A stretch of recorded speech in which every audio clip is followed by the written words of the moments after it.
thought the people I loved the most could turn against me so fast. When I caught my wife, Eliana, with Daniel, my first thought was heartbreak, but I was prepared to fight for our marriage. I wasn't prepared for the next blow. My own younger sister took her side. She told me I had never been attentive enough, that Daniel treats her better than I ever could. And suddenly, I was the villain in my own family's eyes. Friends, neighbors, even distant relatives started whispering. Invitations stopped coming. Messages went unanswered. Eliana smiled in every photo while I vanished from every group chat. Daniel acted like some golden savior, and no one asked if I was okay or what really happened. I tried to explain once, just once, and that was enough for everyone to nod along. See? This is exactly why she left. It felt like my whole world had flipped overnight. And yet, while everyone was busy celebrating her betrayal, I noticed the cracks she and Daniel left behind. Little lies, missed details, a silent witness who had seen everything. Because the thing is, Eliana and Daniel thought they had won. They were wrong. By the time the truth came out, I didn't need to shout. I didn't need to beg for sympathy. I already had everything they wanted to take from me, and I was ready to take back everything they ever stole. The moment I walked into the living room, my world collapsed in slow motion. Eliana was sitting there with Daniel, laughing at some private joke, their heads so close it felt like they were daring me to notice. My younger sister, Sarah, was sitting beside them, smiling awkwardly at me, as if nothing was wrong. I froze. I couldn't speak. The betrayal hit me harder than anything I'd ever experienced. Not because of Eliana alone, but because of Sarah. My own sister, my family. "Harry," Eliana said softly, trying to sound comforting, "I didn't want it to come out like this." "Come out like what?" I asked, my voice shaking. She hesitated, eyes darting to Daniel for reassurance. You weren't giving me what I needed. You've been distant. And Daniel, he's been there for me." I couldn't process it. Every word felt like a hammer striking my chest. My sister? My sister actually nodded, adding, "Honestly, Harry, maybe this is for the best. At least Daniel treats her better than you ever did." The room went silent. My stomach dropped. My life had been flipped upside down, not by one betrayal, but by two people I trusted most in the world. Eliana and Daniel weren't just betraying me. They were rewriting reality, and Sarah was their silent co-author. I tried to speak, tried to argue, but the words caught in my throat. My sister didn't even look guilty. She looked convinced. My family, the people I thought would support me no matter what, had already chosen sides, and that choice wasn't me. Daniel smirked, as if sensing my shock. Eliana reached for his hand, squeezing it, and in that moment I realized something chilling.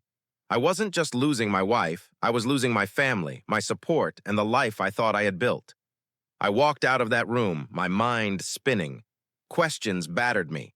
Where did I go wrong? How did everyone turn against me so fast? Did I ever actually know them at all? And yet, amid the humiliation and the pain, something deep inside me shifted. I didn't understand it yet, but I felt it. A quiet, cold certainty that this betrayal would not go unanswered. Because even if my family, my wife, and Daniel thought they had won, they hadn't seen the storm coming. Before that day, I thought life had given me everything I wanted. I had a stable job, a comfortable home, and a family that on the surface seemed tight-knit. Eliana and I met almost 10 years ago, back when I was ambitious but struggling to find my footing. She was charming, brilliant, and the kind of person you wanted to build a life with.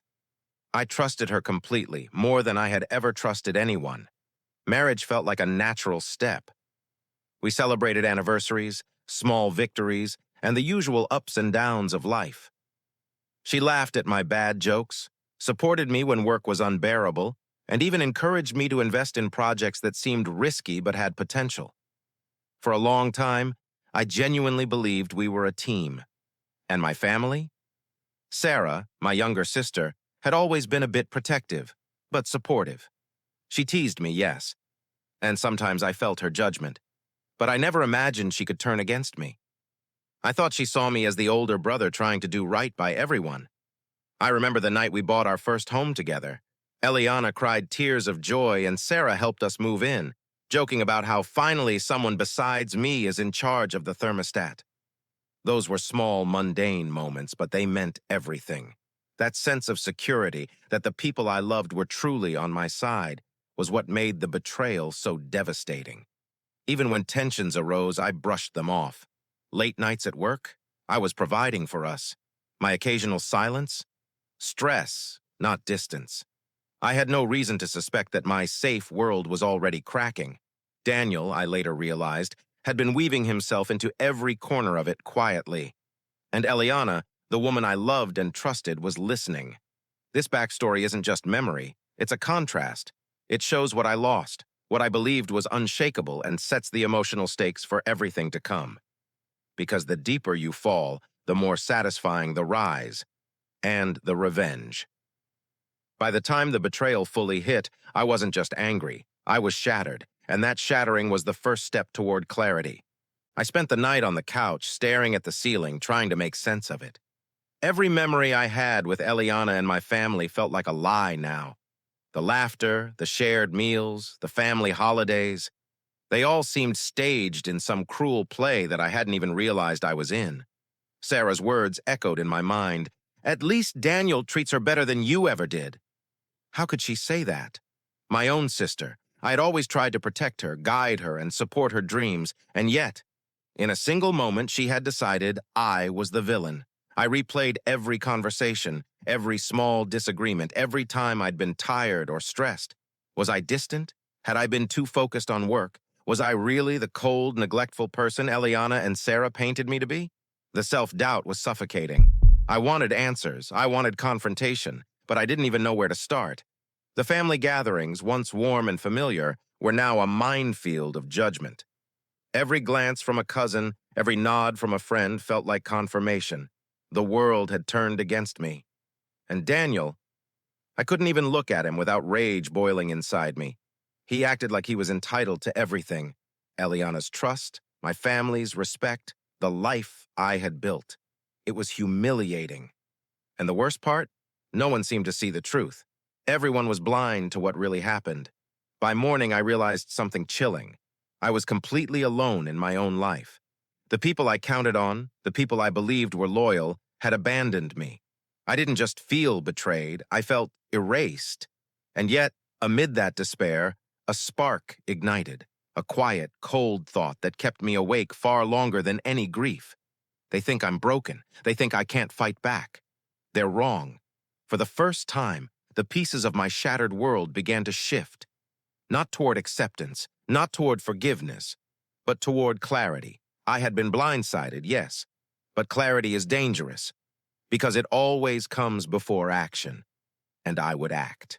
I couldn't stay paralyzed any longer. The shock, the betrayal, the isolation, it had to mean something. I started piecing things together little by little. Conversations I had dismissed as normal now felt like lies. Messages deleted too quickly, social media posts that seemed casual, suddenly looked staged. And then it hit me, the narrative everyone had swallowed so easily. Eliana and Daniel weren't just cheating, they were building a story around me. The public image of me as the cold, neglectful husband was carefully crafted. Every sympathetic comment on their posts, every nod from family friends, every whispered word of judgment, it wasn't just gossip, it was manipulation. I dug deeper. I found posts from mutual friends, screenshots from private messages. Daniel wasn't just smiling in photos, he was positioning himself as the savior, the one who rescued Eliana from me. My family, especially Sarah, was sharing these posts, nodding along publicly, reinforcing the lie. The worst part? Everyone was believing it. Neighbors, friends, even distant family members. The public shaming was complete. Every time I tried to explain, a new story had already replaced my truth. It was like fighting a shadow that had grown too big to touch. But even in this chaos, a pattern emerged. There were small cracks, little inconsistencies in Daniel's timeline, snippets of conversations that didn't add up, a friend who hesitated when talking about Eliana's side. And somewhere in the midst of all this manipulation, I sensed a silent witness, someone who had seen everything but had stayed quiet. Until now. The realization hit me like a punch to the gut.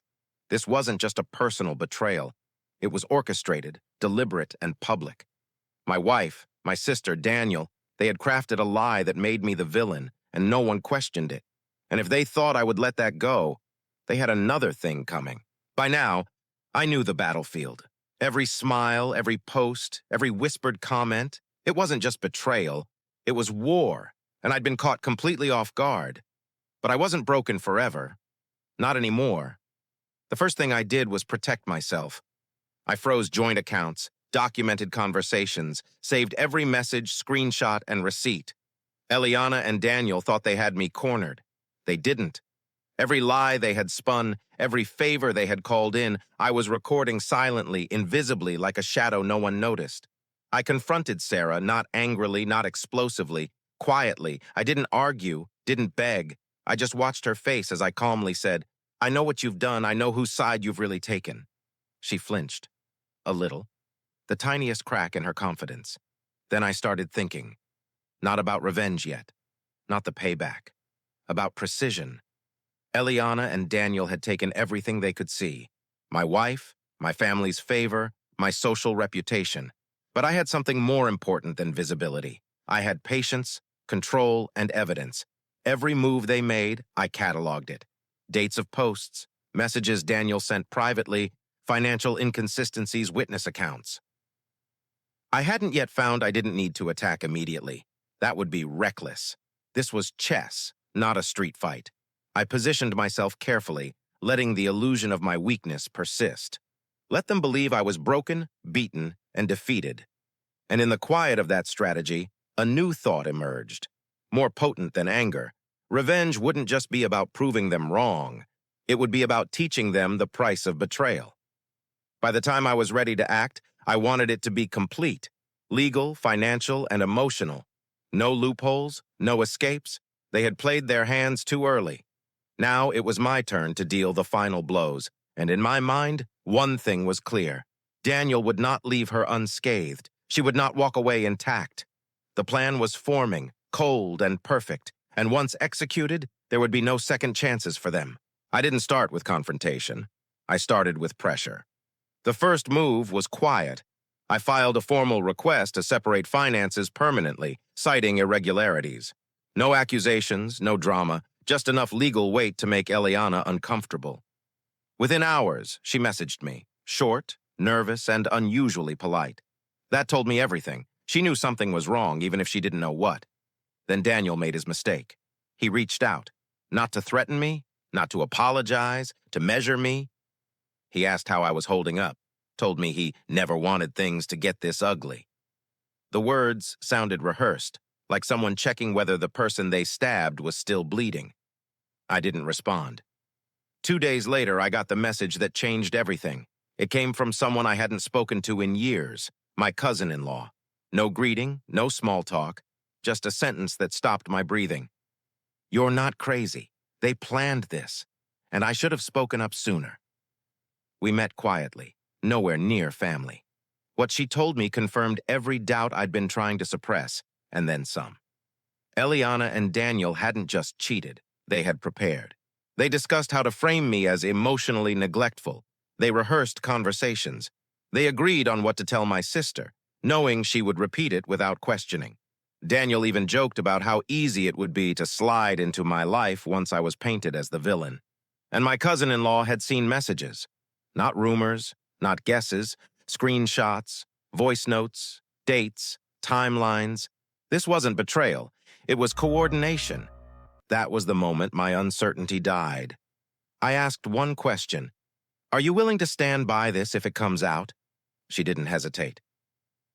That night, I changed tactics. I stopped playing defense and started closing exits. I forwarded specific records to my lawyer, transactions that didn't belong, accounts that had been touched without consent, inconsistencies that pointed straight to misconduct. Not enough to expose everything, just enough to create a paper trail that couldn't be erased. Eliana started unraveling. She posted less, slept worse. Daniel became distant, suddenly unavailable when she needed reassurance. I could see it from the outside now, the confidence draining from them as reality crept back in. And then Daniel did what men like him always do under pressure. He protected himself. He began quietly separating from her, deleting photos, soft blocking family members, testing the waters for an exit. The same man who once posed as her savior was already preparing to disappear if things went wrong. That was when I knew. This wasn't just about revenge anymore. This was about consequences, and for the first time since everything collapsed, I slept peacefully, because I wasn't guessing anymore. I knew the truth, and the truth was about to end them both. The calm before the storm lasted exactly 1 week. I had prepared everything quietly: financial records, messages, timelines, and witness statements. The public collapse wasn't about humiliation, it was precision. By the time the truth came out, it would be irreversible. It started with the family meeting I never attended. My lawyer sent carefully worded documents to Eliana and her representatives. At first, she laughed it off, thinking I was bluffing. Daniel, too confident, stayed by her side, smirking. They didn't realize the silent witness had already provided proof to corroborate my every move. Screenshots, messages, financial records, all of it was about to surface. Then the first domino fell. Daniel received a legal notice showing the irregular transfers, joint account tampering, and fraudulent signatures. Panic replaced his smirk. In desperation, he tried to warn Eliana, but I had anticipated it. Every attempt he made to control the narrative was already trapped in evidence, time-stamped and undeniable. Eliana started calling my family frantically, but Sarah's earlier loyalty had cracks too. My cousin-in-law quietly stepped forward, providing irrefutable evidence that the whole betrayal had been orchestrated. The family that had once dismissed me, that had supported her lies, was now forced to confront the truth. Publicly, Daniel's hero image collapsed. Social media, once full of praise for him, began to reflect reality. Friends and distant relatives who had been duped now questioned everything. Some reached out to me privately, apologizing. Daniel tried to maneuver, but every path was blocked. He had to abandon Eliana to protect his own reputation and future. The man who had smiled like a savior now slipped away quietly, leaving her exposed. Eliana was left scrambling. I didn't confront her with rage. I didn't yell or humiliate her. I let the legal system, evidence, and reality do the work. Her messages went unanswered. Her social media posts lost their audience. Friends and family distanced themselves. Every resource she had relied on evaporated like sand through fingers. By the time she realized Daniel had left and my family had sided silently with the truth, it was too late. The upper-middle-class life she had manipulated, the respect she had commanded, and the comfort she had enjoyed all disappeared. Bank accounts frozen, claims denied, legal ownership of property secured in my favor. She was left with nothing but the echoes of the life she tried to take from me. And I? I watched it all unfold without a single outburst. Every move had been calculated, precise, and cold. Victory was mine, not because I shouted the loudest, but because I played the long game. That night I walked past her house quietly. No gloating, no confrontation. Just a man who had been betrayed, broken, and left alone, now standing taller than ever, untouched by lies, ready to rebuild. Daniel's betrayal, her lies, the family's initial support of her deception, it had all backfired. And the final chilling realization for Eliana? She had underestimated me.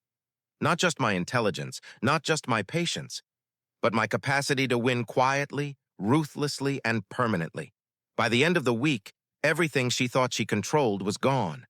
Daniel gone, family distanced, finances secured, reputation ruined, and I, the man they all thought broken, had already reclaimed everything, and more. The storm had passed, the dust had settled.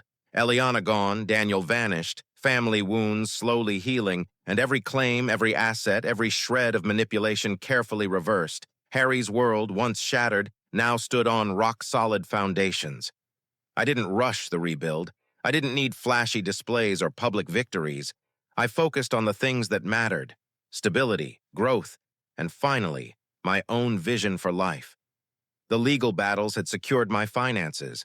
I had freedom from deceit, from manipulation, from anyone who might steal or undermine my progress. Every dollar, every property, every account was mine, untouched and untouchable. But financial security was only part of the story. Slowly, cautiously, I reconnected with friends who had doubted, apologizing, clarifying, and rebuilding trust. One person stood out: my cousin-in-law, the silent witness.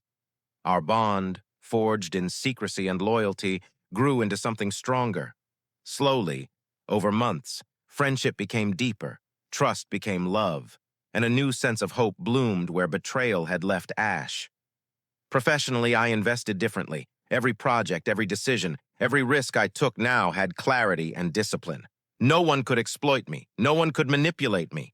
Money grew faster, opportunities multiplied, and the freedom to make choices without interference became intoxicating. Even socially, life transformed. Invitations returned, this time for the right reasons. People respected me, not because I had survived betrayal, but because I had emerged stronger, wiser, and composed. The whispers of doubt from the past were replaced with admiration for my quiet, unshakable rise. And somewhere in those quiet moments, I reflected, what had once felt like total loss, the wife who cheated, the family who betrayed, the man who manipulated, had become the catalyst for my true ascent. I was no longer defined by what was taken. I was defined by what I built: security, respect, love, and a life wholly my own. Years later, as I looked back, I realized something crucial. Betrayal had been the spark, patience had been the fuel, and resilience had been the engine. Every step, every calculated pause, every moment of silence had led here, and now nothing could take it away. I had lost deception but gained everything that truly mattered, a life rebuilt, richer and freer than ever before. And finally, peace.